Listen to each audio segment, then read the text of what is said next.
بسم اللہ الرحمن الرحیم۔ ایک ہے علم کلام۔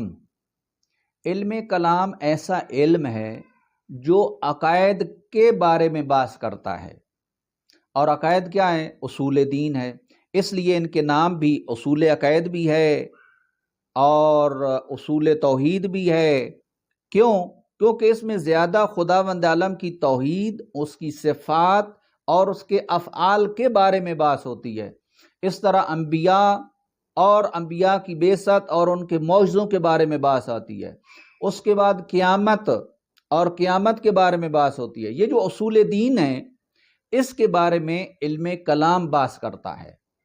اب ہر دور میں یہ علم رہا ہے، اور اس علم کی مدد سے ہم لوگوں کو یہ بتا سکتے ہیں کہ خدا کی صفات، خدا کی ذات اور خدا کے افعال کا عقیدہ ہمارا کیا ہونا چاہیے۔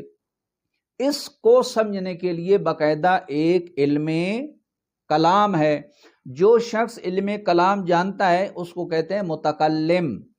متکلم یعنی کلام کرنے والا۔ اس کو فقہ اکبر بھی کہتے ہیں، اور اس کے ذریعے ہم جو ہے وہ اسلامی عقائد کا استنباط کرتے ہیں اور مفاہیم کو بیان کرتے ہیں۔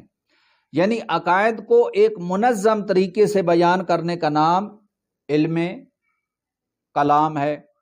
اصول عقائد بھی کہتے ہیں، اصول دین بھی کہتے ہیں، لیکن آج کل زیادہ جو نام اس کا ہے وہ علم کلام ہوگا، اور سب سے سخت ترین جو علم ہے یہی علم کلام ہے۔ میں دیکھوں ہر زمانے میں عقائد جو ہیں یہ تبدیل ہونے کی وجہ سے فرقے وجود میں آتے ہیں۔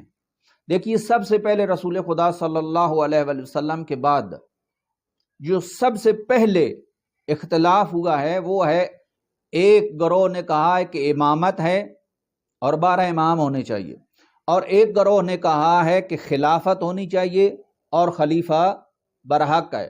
تو دو راستے، دو نہریں نکل گئی ہیں۔ جب دریا سے دو نہریں نکل گئی ہیں تو پھر میرا خیال ہے یہ لڑائی جھگڑا نہیں کرنا چاہیے کہ اس کی نہر کیسی ہے، اس کی نہر کیسی ہے۔ یہ ایک دوسرے پر کیچڑ پھینکنے کی ضرورت نہیں ہے، بلکہ اپنی اپنی نہر کو سنبھالو اور اس سے سیراب ہو۔ جو آپ کی نہر ہے وہ خلافت ہے، آپ اس سے سیراب ہو۔ دوسرے گروہ کی کیا ہے؟ نہر امامت ہے، اس سے وہ سیراب ہوگا۔ اس کا اپنا عقیدہ، اس کا اپنا عقیدہ۔ تم دوسرے کے عقائد کو کیوں چھیڑتے ہو؟ دوسرے کے عقائد کا احترام کرو۔ اسلام کے اندر دیکھو، مذہب چھوٹا ہے، دین بہت بڑا ہے۔ دین جو ہے نا، یہ انسان کو محدود کرتا ہے۔ مذہب جو ہے دین کو محدود کرتا ہے، دین جو ہوتا ہے وہ وسیع ہوتا ہے۔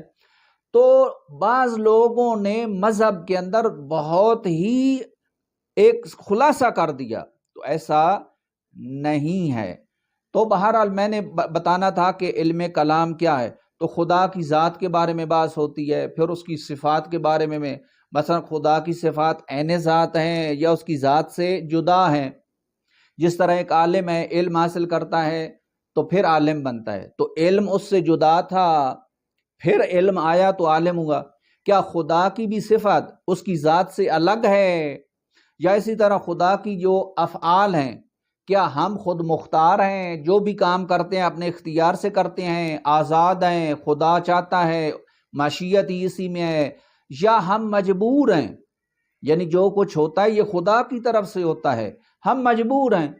تو یہ مختلف دنیا کے اندر عقائد آئے ہیں، اور اسی وجہ سے فرقے بنے ہیں، اور اسی طرح فرقے بنتے ہیں۔